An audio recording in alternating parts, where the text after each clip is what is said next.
Vamos a volver a la realidad y vamos a hablar lo más pronto, lo más rápido que pueda sobre el manejo actual del edema macular diabético. Esta es una tarea pendiente que tenemos como retinólogos y es quizá uno de los temas de más actualidad en cuanto a nuevos medicamentos y nuevos estudios. Entonces, rápidamente revisemos la epidemiología. La incidencia del edema macular diabético es cerca del 30% de los pacientes a 9 o 10 años de haberse hecho el diagnóstico y es más frecuente en el diabético tipo 2, que llega casi hasta el 40% después de 10 años. Tiene un impacto visual en los pacientes muy importante. Aproximadamente el 50% de los pacientes que presentan edema macular experimentarán una pérdida visual de más de 2 líneas en su agudeza visual mejor corregida después de 2 años de seguimiento. Y se asocia a varias cosas que sabemos muy importantes: a la duración y severidad de la diabetes, a la presión arterial diastólica elevada en forma permanente o constante, a elevados niveles de lípidos, a la presencia de daño renal con microalbuminuria y ana franca retinopatía diabética, nefropatía diabética. La patogénesis hay alteración de la barrera hematorretiniana, presencia de factores vasoactivos, alteraciones de la interfase vitreoretiniana y del vitrio y alteraciones reológicas de la sangre. Entonces, primero analicemos lo de la alteración de la barrera hematorretiniana. Hay alteración de las uniones estrechas de las células del epitelio pigmentario y de las células endoteliales, pérdida de los pericitos, adhesión leucocitaria endotelial, pérdida real de células endoteliales con aumento en la permeabilidad de las células endoteliales y del epitelio pigmentario retiniano, y esto activa todos los factores de inflamación, los receptores de inflamación, y la atracción del vitrio de la retina también juega un papel importante que analizaremos. Acerca de los factores vasoactivos, cada vez se conocen más realmente, no solamente la presencia de los factores de crecimiento vascular endotelial, sino la proteína sinasa C, histamina, presencia de angiotensina, factores derivados del epitelio pigmentado, del crecimiento derivado de plaquetas, del crecimiento fibroblástico básico. Es toda una cascada de factores vasoactivos presentes y obviamente las formas de los factores de crecimiento vascular endotelial. Luego hay alteraciones de la interfase vitreoretiniana que también juegan un papel muy importante en el desarrollo del edema macular diabético. El desprendimiento del vítreo posterior parcial o ausente, el engrosamiento y aumento en la tensión tangencial de la hialoides posterior, la proliferación fibrovascular que produce tracción tangencial y anteroposterior y mayor cantidad de agentes vasoactivos en el vitrio aumentan la expresión de estos factores. Y también se altera la sangre, ¿no? La circulación de la sangre, hay aumento de la viscosidad, disminución de la deformidad de los eritrocitos y aumento en la agregación plaquetaria. Todo esto nos lleva a la presencia, a aparición del edema macular diabético. La clasificación ha ido cambiando de acuerdo a nuestros instrumentos que utilicemos para hacer el diagnóstico. Esta es la clasificación típica del estudio del ETDRS, bien conocida por todos, cuyo gran valor, esto nos sirvió muchos años para que clínicamente pudiéramos estar hablando de lo mismo, de la presencia de este tipo de edema, y las 3 formas de clasificarlo: el engrosamiento dentro de las 500 micras, dentro de las 500 micras asociado a un engrosamiento de la retina adyacente, o un engrosamiento mayor a un diámetro de disco del centro de la mácula. La clasificación fluoroangiográfica sigue siendo muy importante en este padecimiento. Luego se nos olvida que existe para el seguimiento y estudio de estos pacientes todavía la fluoroangiografía, y específicamente en ellos sí tiene un papel importante porque nos permite determinar si la fuga que tiene el paciente es focal o es difusa. Y esto es importante en el tratamiento porque los pacientes que tienen edema macular diabético con fuga focal se pueden beneficiar también del tratamiento con láser focal. No así los que tienen una fuga difusa o presentan ya aparte un patrón quístico. La clasificación tomográfica también del edema macular diabético es en esas 4 categorías que ven: espongiforme, de acuerdo al aspecto que presenta, de aspecto cistoide, con presencia de líquido subretiniano, o bien es una forma excelente para descartar que el paciente también tenga alteraciones traccionales de la hialoides posterior. El tratamiento del edema macular diabético ha ido pasando diversas etapas que vamos a analizar, pero bueno, sigue siendo importantísimo, por supuesto. Parece una verdad de perogrullo, pero el control metabólico de estos pacientes es vital. La utilización de fármacos sistémicos, la fotocoagulación, que fue la primera arma que tuvimos realmente para tratar directamente el edema macular diabético, los esteroides, y obviamente vivimos en la época de los antiangiogénicos para el tratamiento de este padecimiento. Finalmente, analizaremos también la vitrectomía con remoción de hialoides posterior, con o sin resección de la membrana limitante interna. Primero, el láser. Esta fue nuestra primera arma y sigue siendo útil en algunos pacientes. Y estas son las modalidades estudiadas por el ETDRS: el macular selectivo para el edema macular focal y el láser en parrilla, que realmente nunca nos sirvió realmente para nada. El resultado visual era malo. Y ahí están ejemplificadas, ahí ya no vamos a meternos más en ello. Nada más recuerden de esto, que el láser sigue siendo vigente para el tratamiento del edema focal.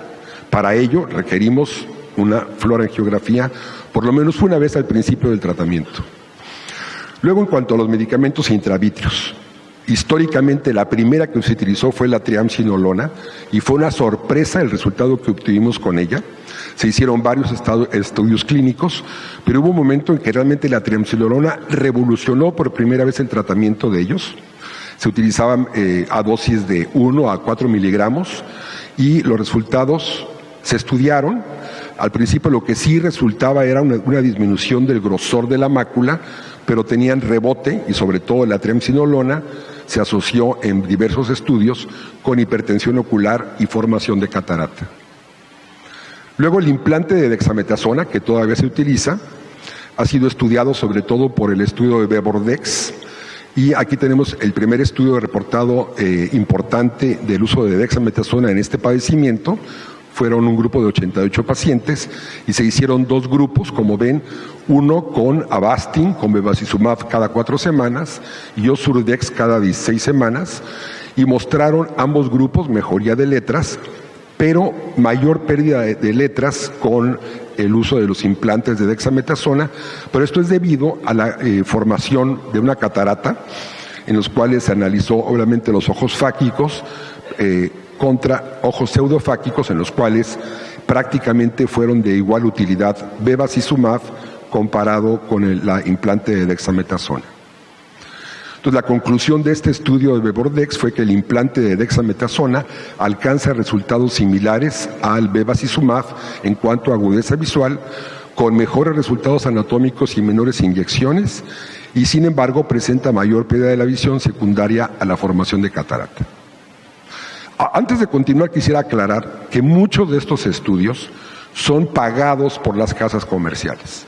Y aquí hay una gran influencia al oftalmólogo que tenemos que ir viendo, digamos, realmente y con, digamos, criterio muy crítico y analítico, qué hay realmente de cierto en cada uno de ellos y qué no. Pero acuérdense que todos estos estudios tienen un sponsor, que es el que pone el dinero para tratar al paciente, para hacer el estudio y pagarle a los investigadores.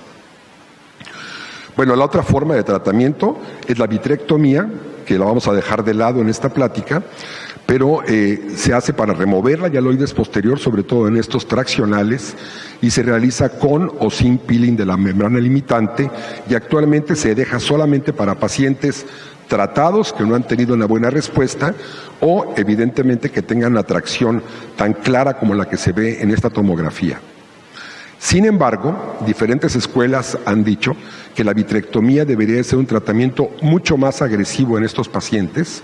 Hay escuelas, por ejemplo, como la japonesa, que increíblemente el primer tratamiento que le proponen a un paciente que tiene edema macular diabético es vitrectomía con remoción de la hialoides. En realidad, ahorita está indicado solamente en aquellos que tengan refractario al tratamiento o tracción evidente. Entonces, hemos dejado para el final el análisis de los antiangiogénicos, que es realmente lo novedoso, lo que realmente nos ha mostrado utilidad, ¿no? Y empezando por el ranibizumab, todos ellos tienen, como dijimos, estudios, muchos de ellos pagados y controlados por la casa comercial, pero que nos han ido dando la pauta de cómo tratarlos y los resultados que podemos obtener. Este, por ejemplo, es el RID-2, y este estudio fue el objetivo de evaluar ranibizumab con o sin láser adicional. Se hicieron 3 grupos, uno de ranibizumab, otro de solo láser y uno de ranibizumab con láser. Y ahí tenemos el resultado en ganancia de letras, en el cual fue superior el ranibizumab. La conclusión de este fue que durante el seguimiento a 6 meses, las inyecciones de ranibizumab presentaron mejores resultados visuales que el grupo de láser.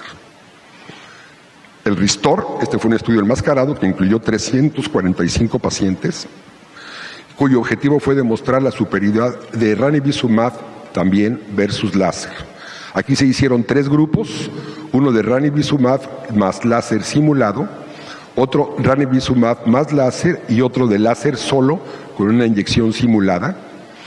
Y el objetivo de lograr visiones de 20/40 se obtuvo en mayor medida en el grupo de ranibizumab con el láser simulado, pero se fijan prácticamente igual al adicional con láser. El de abajo es el grosor central, en el cual se obtuvo una muy buena reducción del grosor en los 2 grupos iniciales. La conclusión de este RESTORE fue que la monoterapia con ranibizumab o en combinación con láser fue superior en cuanto a ganancia de agudeza visual sobre la monoterapia con láser. Otro estudio importante fue el RISE. Este incluyó 377 pacientes y se evaluó eficacia y seguridad de ranibizumab intravítrea en pacientes con edema macular diabético.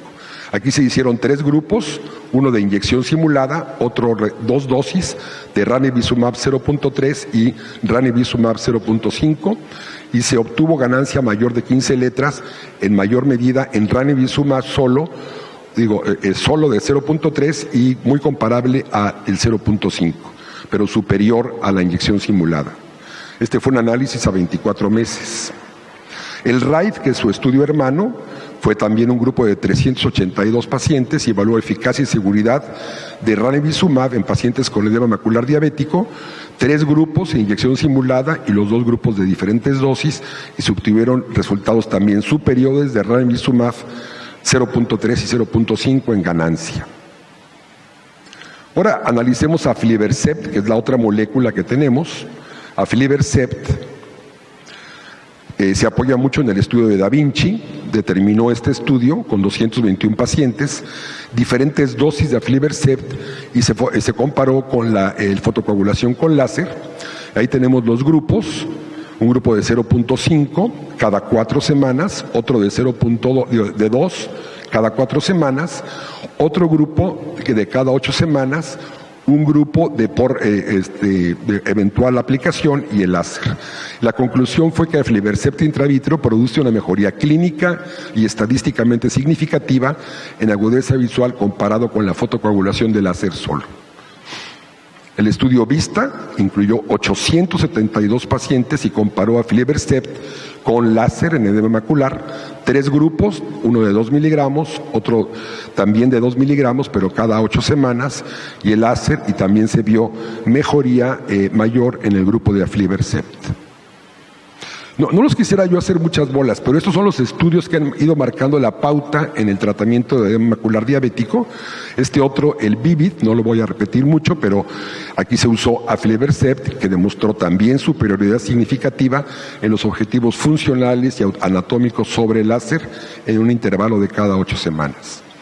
Este estudio sí es muy importante, se llama el protocolo T del DRCRNet, ¿no? En el cual fue un estudio multicéntrico en diferentes centros, en el cual fueron 660 pacientes y se comparó bevacizumab contra ranibizumab y contra aflibercept. Ahí se dan cuenta de la lucha comercial que existe, ¿no?, tan constante entre estos laboratorios, ¿no? Pero aquí, obviamente, el que no tiene un apoyo directo es el bevacizumab, a pesar de lo cual se ha mostrado como un verdadero héroe manteniendo que demuestra que sí sirve, pero quizá en una medida menor. En este estudio se hizo el análisis a 52 semanas y aquí la mejoría fue mayor en número de letras en el grupo de aflibercept. La conclusión del estudio del protocolo T fue que la ganancia en la visión a 2 años se obtuvo en los 3 grupos, o sea, también con Avastin, que hubo menor número de inyecciones, menor número de visitas y de necesidad de láser en el segundo año. Entre los ojos con mejor agudeza visual basal no hubo mayor diferencia entre los grupos, pero sí en los ojos que inicialmente tenían peor agudeza visual.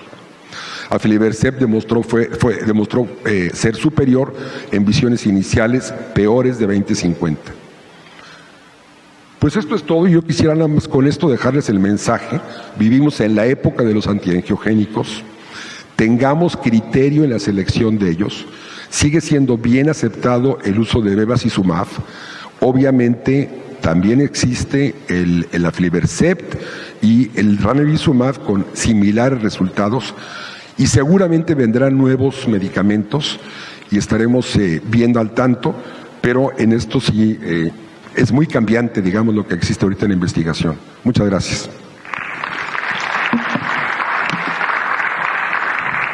So this is a talk that I first gave at Retina Society last year.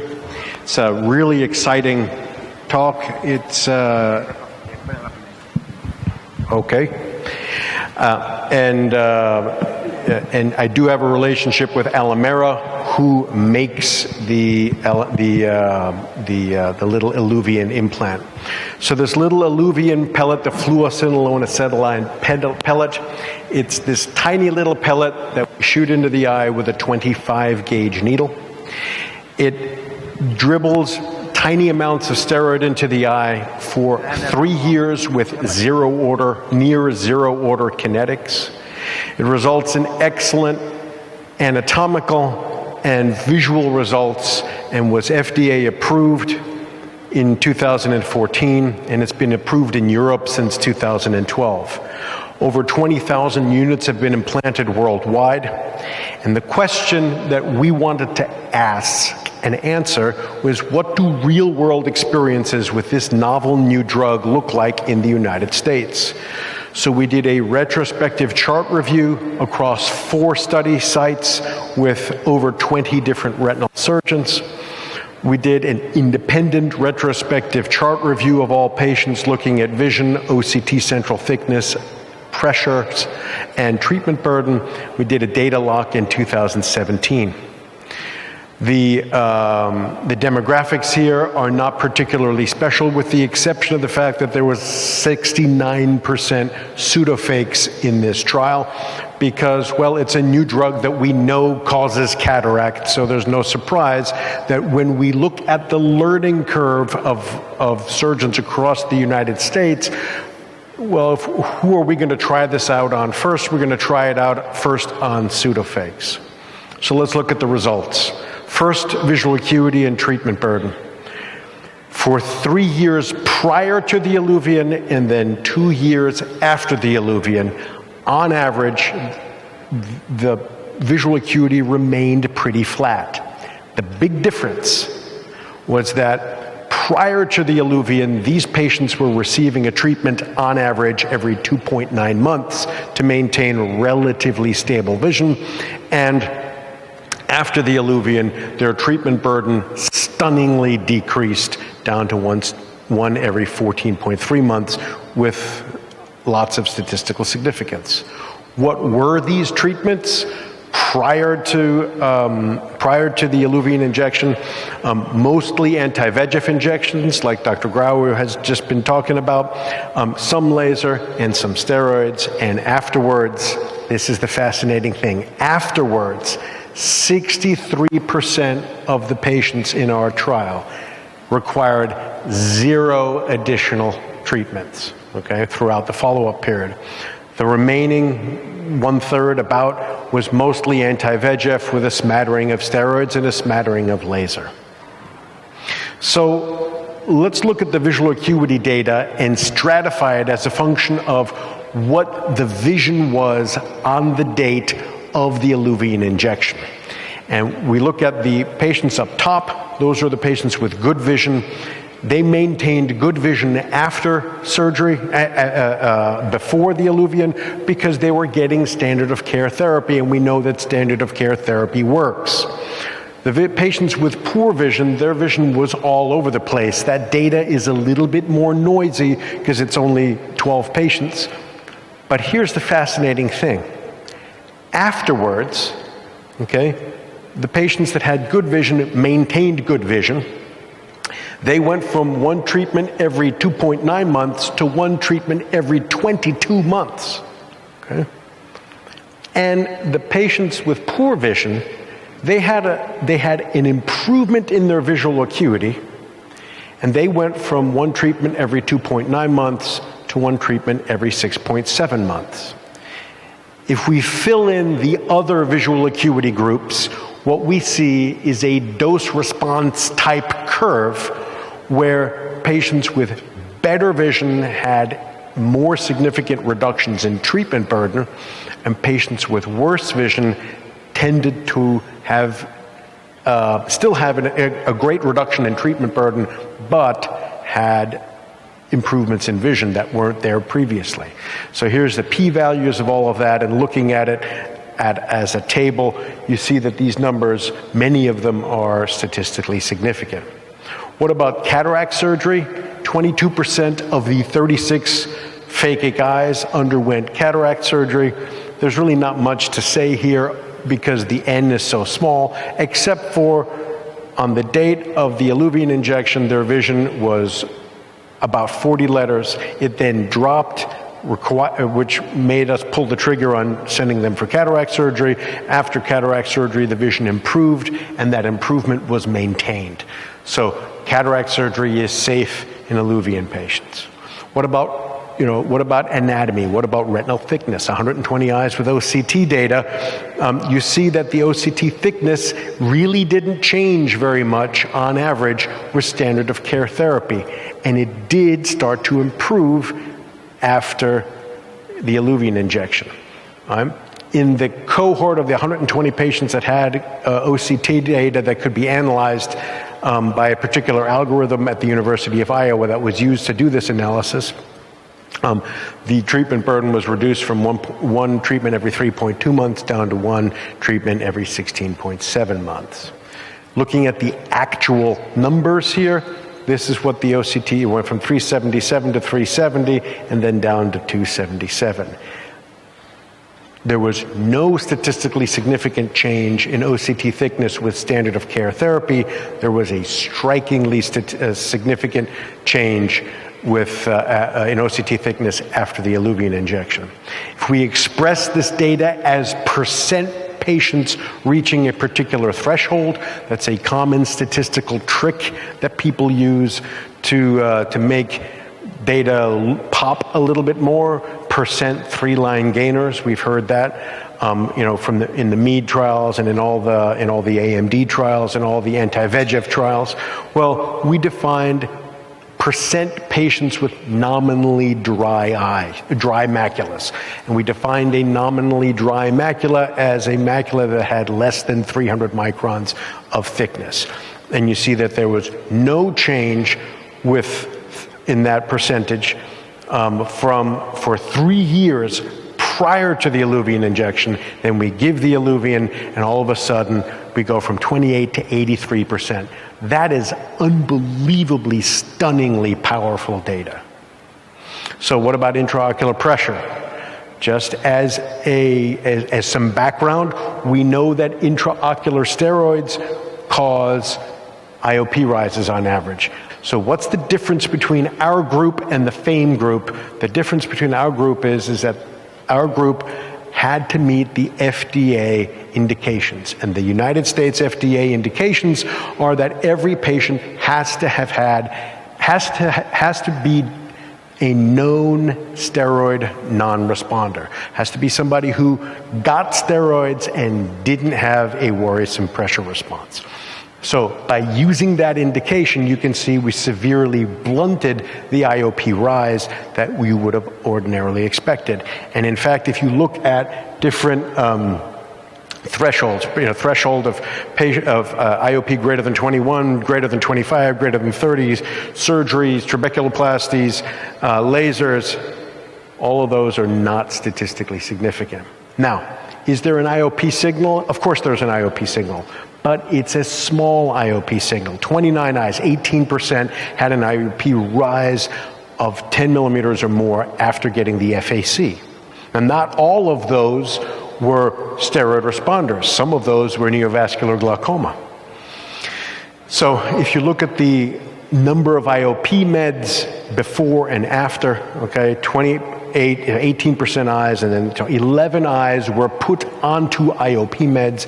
Even though that's not statistically significant, it's probably clinically relevant, and if we had a larger sample size, I bet you that would be statistically significant.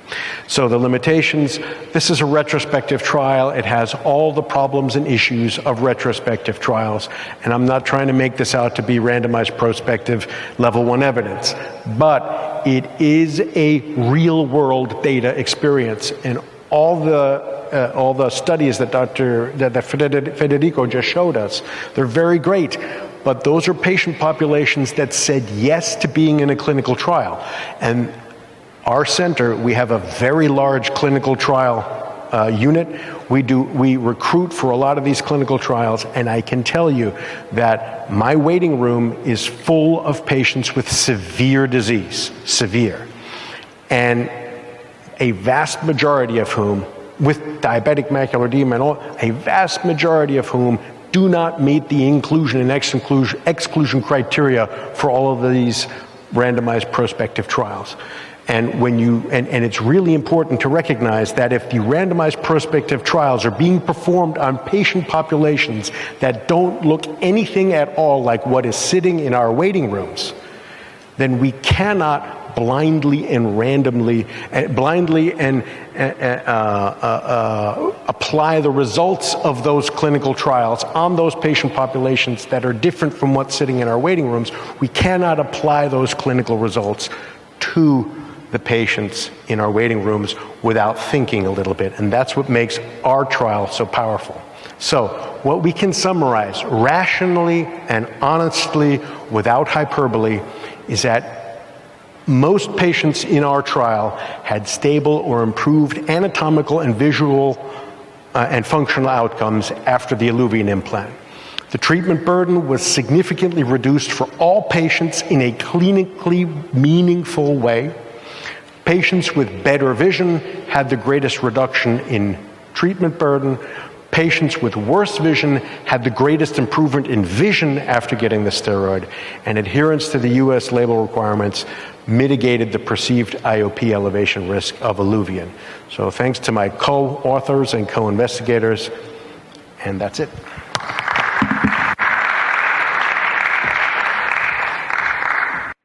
Bueno, esta es la última de mis charlas.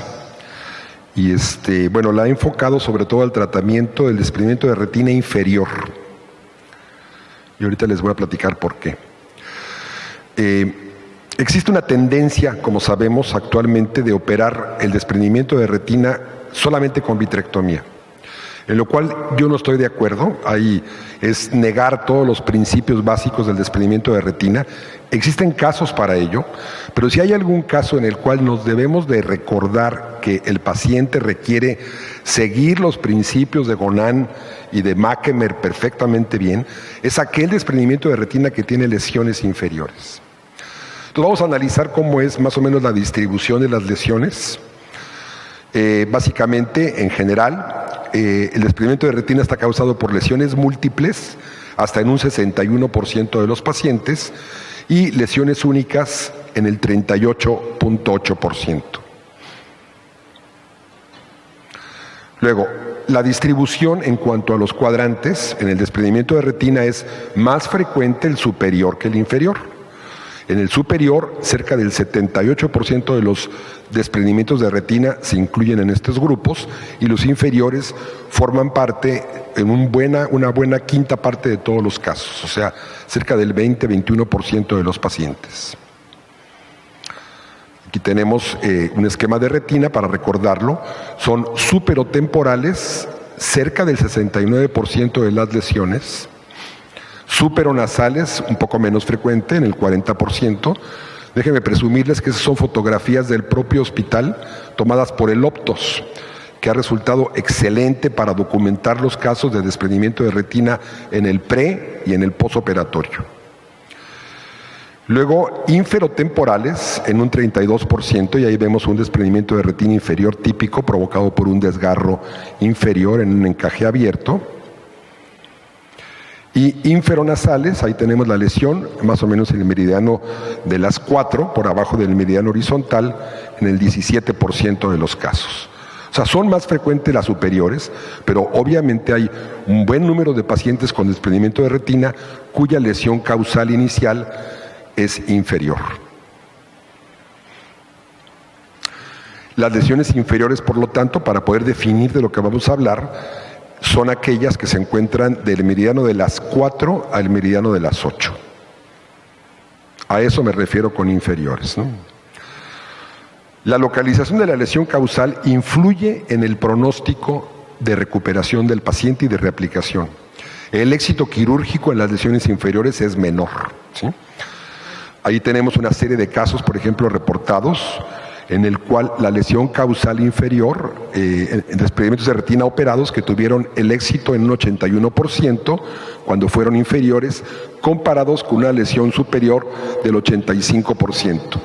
Pero fíjense en la serie de abajo, por ejemplo, el éxito se obtuvo inicialmente en el 80% de los pacientes con una lesión inferior, comparado con el 98% de lesiones superiores. O sea, la presencia de lesiones inferiores es un factor de riesgo significativo para no poder aplicar una retina adecuadamente con una cirugía. Primero, ¿por qué? La vitrectomía, hablando de vitrectomía, decíamos que hay una tendencia prácticamente mundial a ir abandonando poco a poco los cerclajes, los exoplantes. Pues yo diría que por flojera del cirujano, porque realmente la buena aplicación de un exoplante es un arte, ¿no?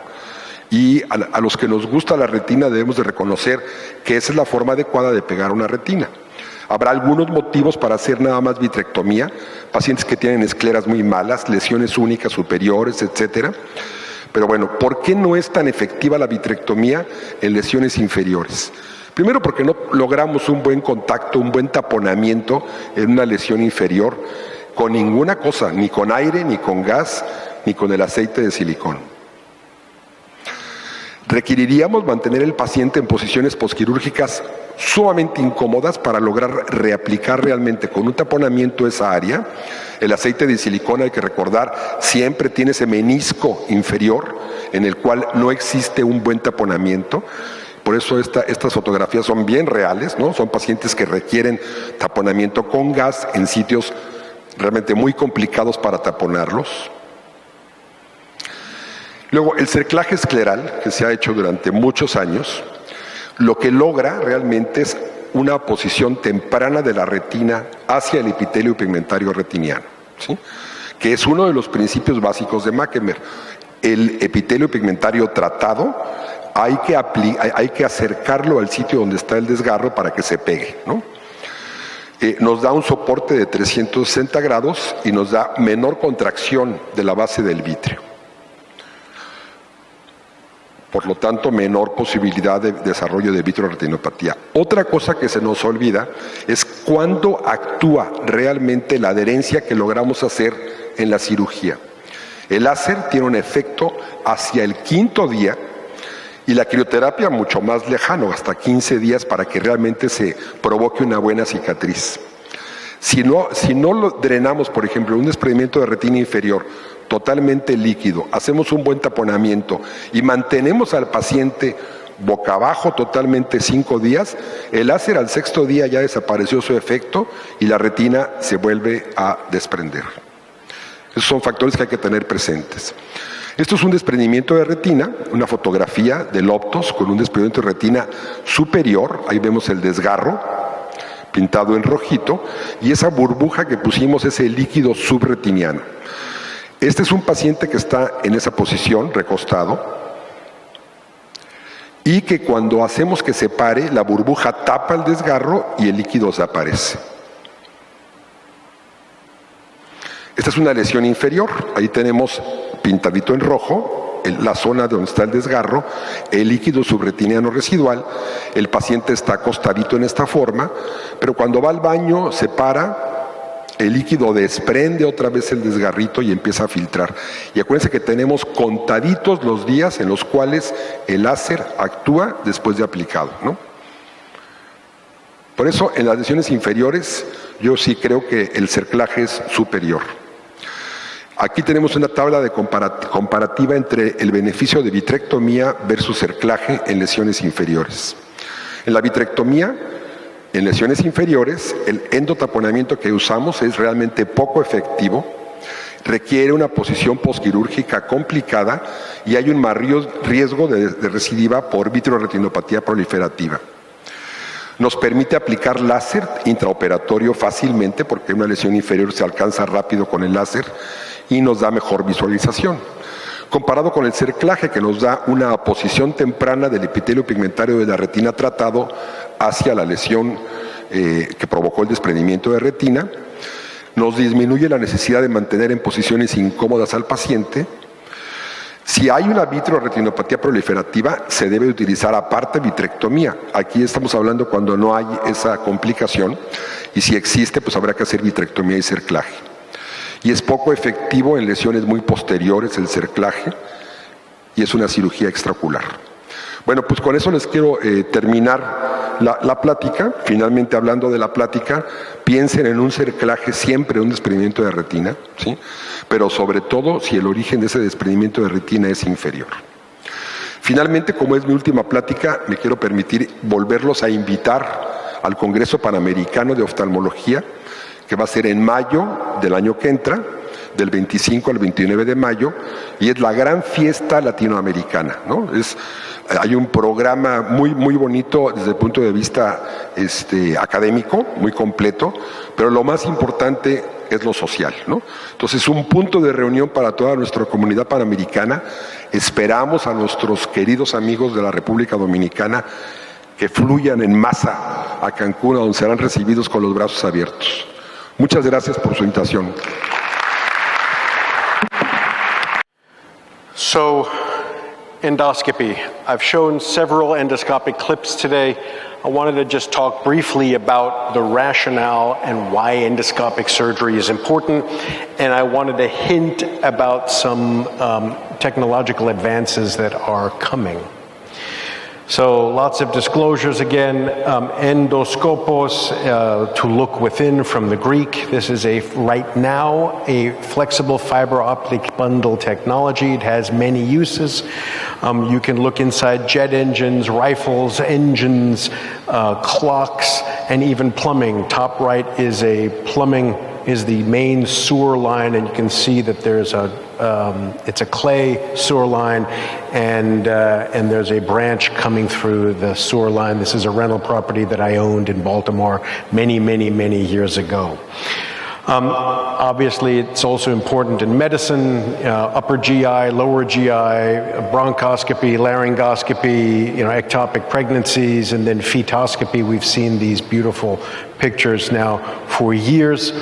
And the ophthalmic instrument, unfortunately, is this old 1970s vintage technology that's by Endo Optics, and which has recently been bought. It has 3 fiber optic bundles, and I say unfortunately because there's better technology that's coming, but I'll be very happy that they built this and continue to support this basic endoscope, because it offers us opportunities to do things that we can't do without an endoscope. So there's a rigid endoscope. It's got 3 bundles, a xenon light source, a laser, and a 600 micron imaging fiber bundle. The light source is the white light. The laser is a diode laser, and it's in there. It's foot pedal controlled. It's and that's what that looks like here, doing some 360-degree laser in a retinal detachment patient. And then there's the imaging bundle, which is about 17,000 fibers for the high-resolution 19-gauge probe and 10,000 fibers for the 23-gauge trocar-based probe. And let me tell you why that's important. Each fiber represents one dot of light, one pixel. So if you remember this view from my previous talk, and remember that 4K is what's up at the Ingenuity booth right now, and the top right-hand corner, that's our parents' DVD player.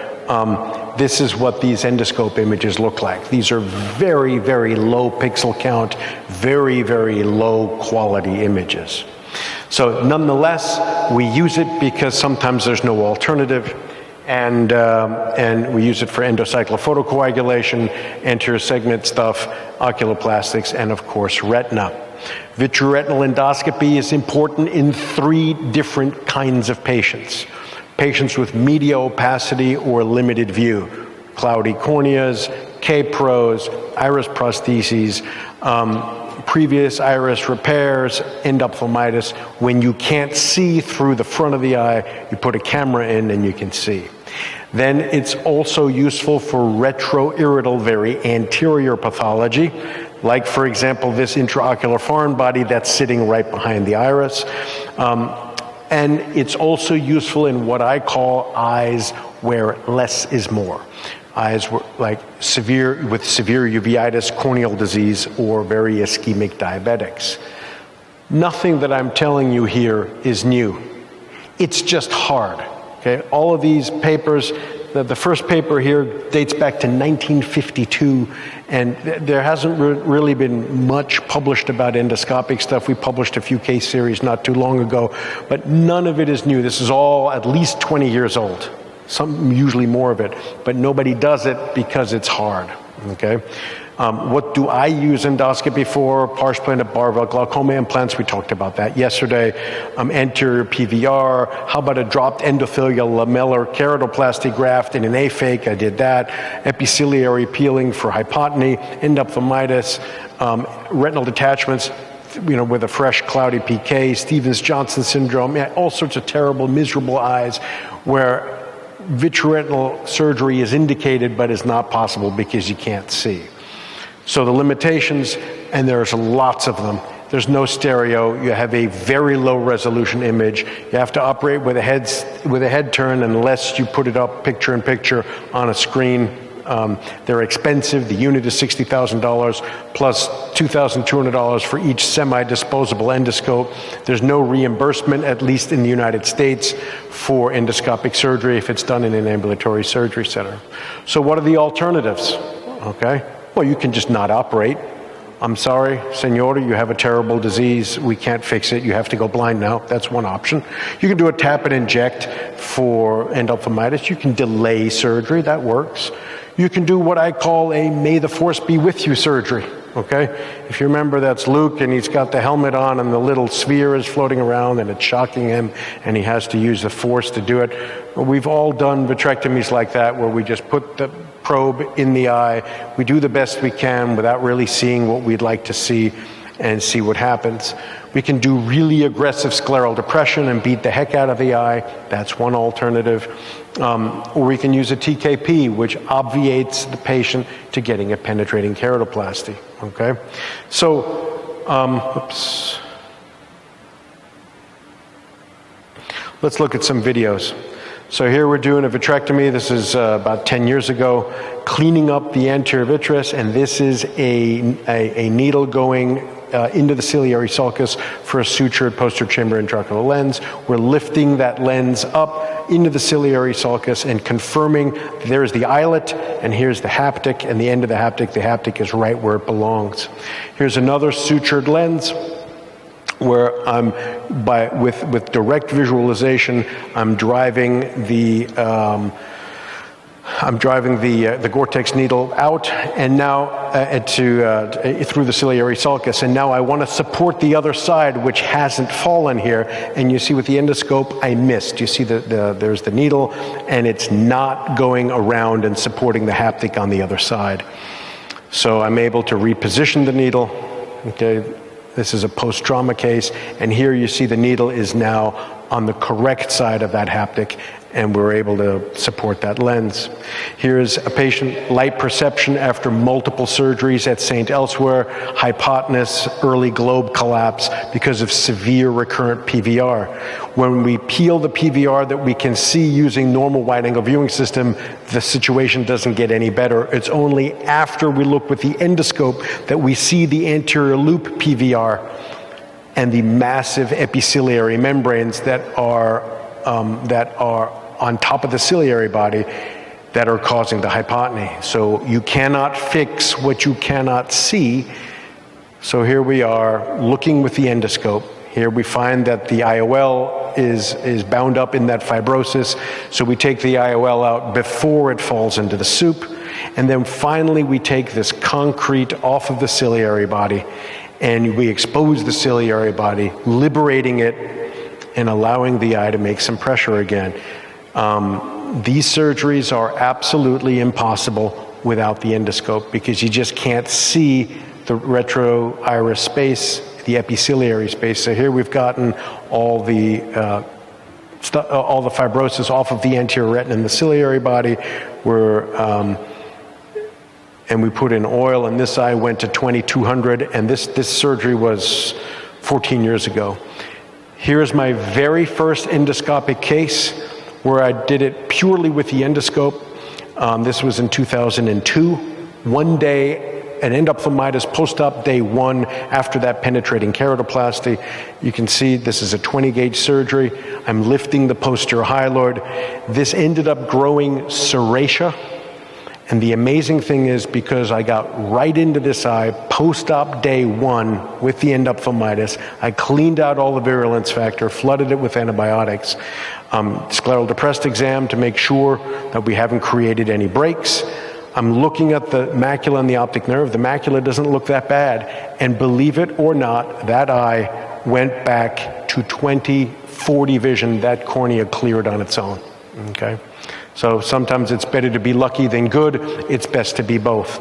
So where are we going with all of this? Trocar-based endoscopy already exists. HD endoscopy is coming. Chip-on-a-stick technology is coming. Stereo endoscopy is coming. There's a lot of innovation that's coming here, and it remains to be seen whether or not endoscope digital-based viewing may actually replace the microscope or even the digital microscope. So this is high-definition endoscopy of PRP. That's high-definition endoscopy of the ciliary body. Okay. For those of you that can cross-fuse, this is 3D endoscopy. You can see that the of standard definition, but still much higher resolution. So we've talked a lot about a lot of new stuff. All 6 of my talks were new stuff. And when it comes to new technology, I just wanted to tell this little story. So here's my family 13 and a half years ago. And we've got Nathan, who's now at Johns Hopkins, and Michelle, who's 15 and running around outside here. And there doesn't seem to be any lack of new technology in this picture. But there is new technology, and it was growing inside Blanca's belly. And here you see the new technology arrives. And Michelle is 2, and she's just thrilled to have a new toy, a new doll to play with, okay? Whereas Nathan is a little bit older, and he's a little bit more skeptical about the new technology. He realizes, he's got his hand like this, he realizes, things are never going to be the same, are they? And then you have the new technology sometimes needs help, so my daughter is still thrilled to be next to her new doll. But Nathan has kind of that forced smile because he's not happy about the fact that he has to help the new technology. He has to prop him up so he doesn't fall down. And then later on, Nathan agrees to acknowledge the new technology, but Michelle is not happy because she has to share her Easter eggs with the new technology. But finally, the new technology evolves and develops and integrates into the family. And that's the way it's already happened with digital-based viewing, and it's going to happen with the endoscope. And I'm just thrilled to be able to be here to tell you about it. Muchas gracias otra vez para estar aquí con ustedes.